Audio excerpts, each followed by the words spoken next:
Yeah, so it hit me over the head a few years ago. It was actually December 2020, and I'm a bit of a research junkie.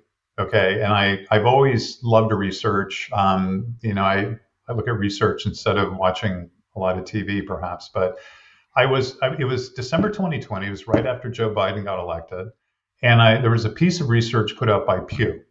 And the Pew research was fascinating to me because it wasn't a typical piece of research. What they did was they asked Biden voters and Trump voters what they wanted the other side to know about them. And it was open ended.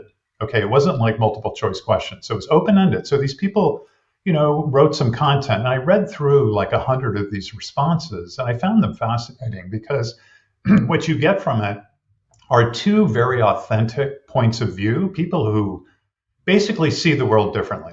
Okay.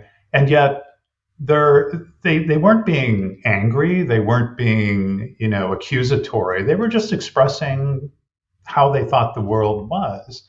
And I thought to myself immediately, it's like, well, if these two groups see the world so differently, how can this not affect what people buy? So I got inspired by that question. I didn't know what the answer was.